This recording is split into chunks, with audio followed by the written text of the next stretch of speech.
ارے واہ، یہاں تو ہماری گڑیا بھی آئی ہوئی ہے۔ صفوان نے دعا کو دیکھا تو خوشی سے بولا اور اٹھ کر اس کے سر پر پیار سے ہاتھ رکھا۔ دیکھ لیجئے، ہم نے کہا صفوان بھائی تو بہت مصروف بندے ہیں، ہمیں ملاتے ہیں ان سے جا کر۔ دعا نے شرارت سے کہا تو صفوان مسکرا دیا۔ ذرا نوازی ہے آپ کی، صفوان نے سر خم کرتے مسکراتے ہوئے کہا۔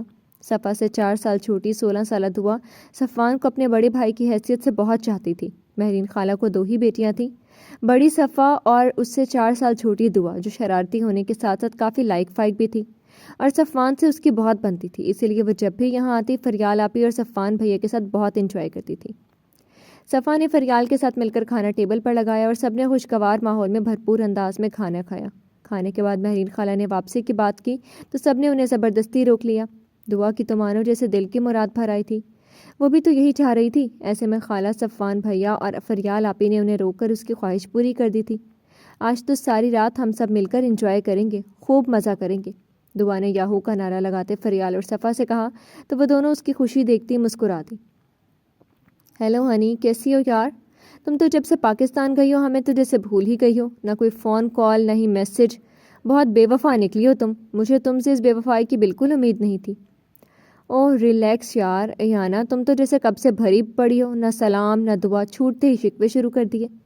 امثال نے اسے جیسے شرم دلانی چاہی تھی، کیوں نہ کروں شکوے یار، تم نے بھی تو اچھا نہیں کیا نا، ایانا نے خفگی سے کہا تھا۔ سوری میری جان، امثال نے آہستگی سے کہتے اپنی غلطی تسلیم کی تھی۔ اچھا اب تم سوری کہتی ہو تو تمہاری سوری کو ایکسیپٹ کر لیتی ہوں، مگر آئندہ ایسا ہوا تو پھر کبھی بات نہیں کروں گی تم سے، ایانا نے اسے دھمکی دی تھی۔ امثال اس کی بات پر ہنسی تھی۔ یہ تو ہو ہی نہیں سکتا تھا کہ ایانا فارس کبھی امثال غوری سے زیادہ دیر خفا رہ سکے، امثال نے مسکراتے ہوئے کہا تھا۔ تو اس کا مطلب ہے امثال غوری ایانا فارس کی کمزوری کا فائدہ اٹھائیں گی اس سے بات نہ کر کے، ایانا نے خفگی سے کہتے اس سے شکوہ کیا تھا۔ اف لڑکی، خدا کے لیے اب یہ گلے شکوے ختم بھی کرو، اور یہ بتاؤ تمہارا کب کا پلان ہے پاکستان آنے کا، امثال نے ایانا سے پوچھا تھا۔ بس یار دیکھو کب پلان بنتا ہے، ویسے سچ پوچھو تو پاکستان آنے کا خیال بھی ذہن میں لاتی ہوں تو ماضی کے تمام زخم کریدنے لگتے ہیں۔ ایانا کی آواز میں گھلی اداسی کو محسوس کرتے امثال کے دل کو کچھ ہوا تھا۔ ایانا تم اسے بھول کیوں نہیں جاتی یار؟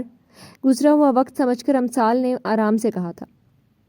گزرا ہوا وقت ہی تو بھولتا نہیں، ایانا نے تلخی سے کہتے اپنے اندر کی اداسی کو دور کرنا چاہا تھا۔ ایانا فارس سے امثال غوری کی دوستی امریکہ سے پڑھائی کے دوران ہوئی تھی۔ دونوں کی 5 سالہ رفاقت میں وہ دونوں ایک دوسرے کے بہت حد تک جان چکی تھیں۔ خاص کر ایانا فارس کو تو جیسے امثال غوری کی صورت میں ایک ہمدرد مل گیا تھا، جس سے اپنا سارا درد بیان کر کے ایانا فارس ہلکی پھلکی سی ہو جاتی تھی۔ امثال اپنی گریجویشن مکمل کرنے کے بعد پاکستان چلی آئی تھی، مگر ایانا فارس نے امریکہ میں ہی رہنے کو ترجیح دی تھی۔ امثال کو کبھی کبھی ایانا فارس کی بے وقوفی پر بہت تاؤ آتا تھا، مگر وہ کر بھی تو کچھ نہیں سکتی تھی۔ ایانا یار، اس بلا ٹائپ جیسی محبت کی خاطر تم خود کو اتنی کڑی سزائیں کیوں دے رہی ہو؟ کب تک اس روگ کو اپنے سینے سے لگائے رکھو گی؟ وہ دونوں فری پیریڈ کو کینٹین میں گزارنے بیٹھی تھی جب ایانا کی اداسی کو دیکھتے امثال غوری نے سنجیدگی سے کہا تھا۔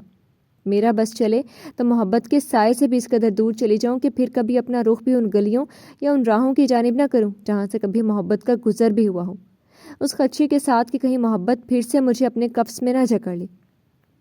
ایانا فارس نے اپنا دایاں ہاتھ اپنی ٹھوڑی کے نیچے ٹکاتے کہا، ایک کرب سے کہا تھا۔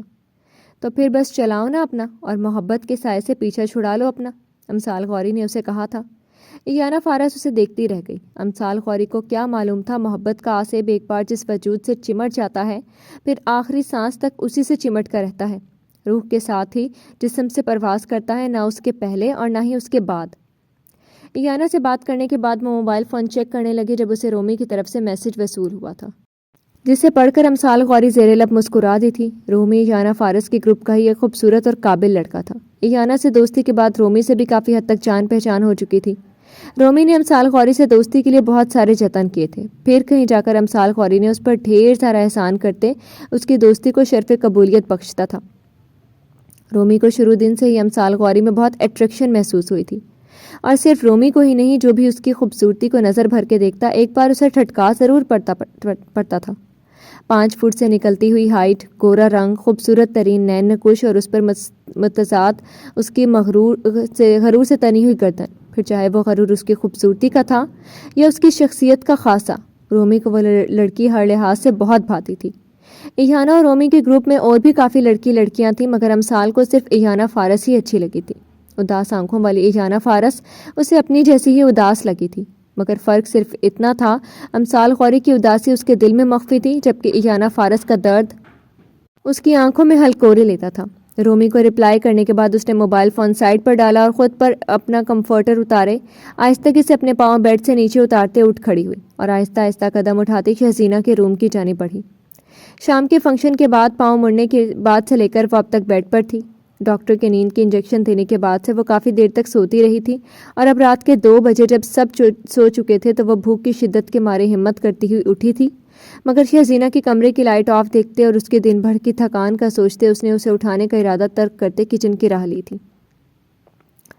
فریج کھولنے پر بہت ساری کھانے پینے کی چیزیں دیکھتے اس کی بھوک جیسے اور بھی چمک اٹھی تھی۔ اپنی مطلوبہ چیزیں ایک پلیٹ میں نکال کر اس نے مائکرو ویو اوون میں گرم کی اور کوک کو گلاس میں ڈالتے دونوں چیزوں کو ڈش میں رکھ کر اس نے کچن میں رکھے ڈائننگ ٹیبل پر ہی بیٹھ کر اپنی بھوک مٹا لی۔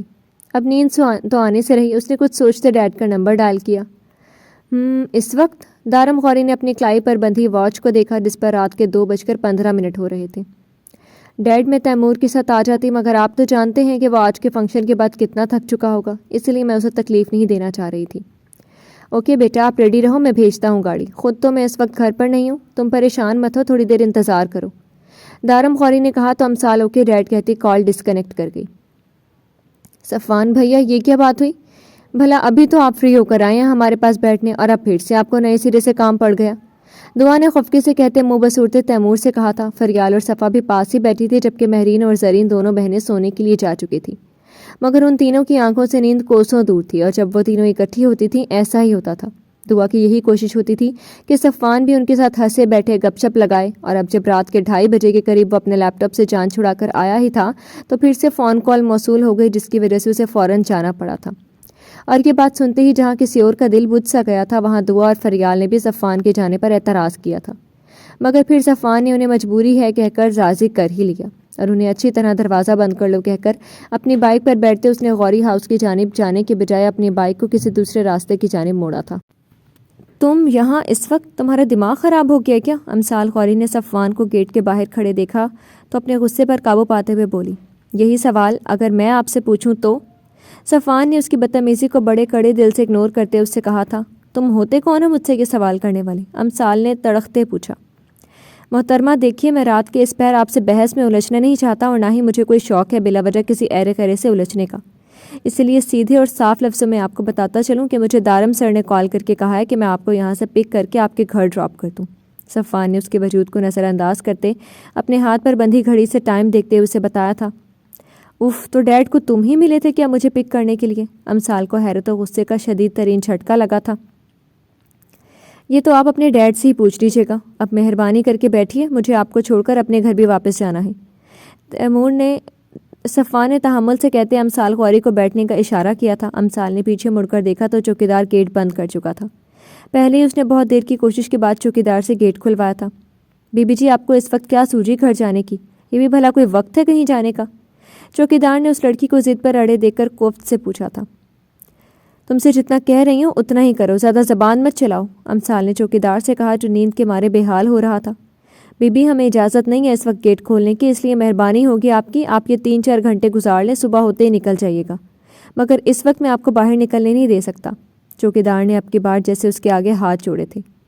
تم جانتے ہو نا میں کون ہوں، ابھی تیمور سے تمہاری شکایت کرتی ہوں کہ تم کس قدر ڈھٹائی سے میری بات کو رد کیے جا رہے ہو، پھر دیکھنا کیسے میں تمہیں تمہاری نوکری سے فارغ کرواتی ہوں۔ امثال نے اسے دھمکی دی تھی، نہ بہن یہ ظلم مت کرنا، اور ہاں گیٹ تو میں کھول دیتا ہوں، پر اگر تیمور صاحب نے یا بڑی بیگم صاحبہ نے مجھے کچھ کہا تو میں انہیں ہاں بتا دینا، میں نے ہی ضد کی تھی، اب کھولتے ہو گیٹ یا میں؟ امثال نے اسے گھورتے ہوئے پھر سے دھمکی دینی چاہی تھی، جب اس بیچارے نے جلدی سے آگے بڑھ کر گیٹ پر لگا تالا کھول دیا اور اسے باہر نکلنے کا راستہ دیا۔ امثال کے گیٹ سے باہر جاتے ہی چوکیدار نے جلدی سے گیٹ دوبارہ بند کرتے اسے تالا لگا دیا۔ اگر آ ہی گئے تھے منہ اٹھا کر تو گھر سے گاڑی کیوں نہیں لے کر آئے؟ اس فالتو بائک پر میں بالکل نہیں بیٹھنے والی، اور وہ بھی تمہارے ساتھ۔ امثال غوری اس وقت کو پچھتا رہی تھی جب اس نے ڈیڈ کو فون کر کے گھر جانے کا کہا تھا۔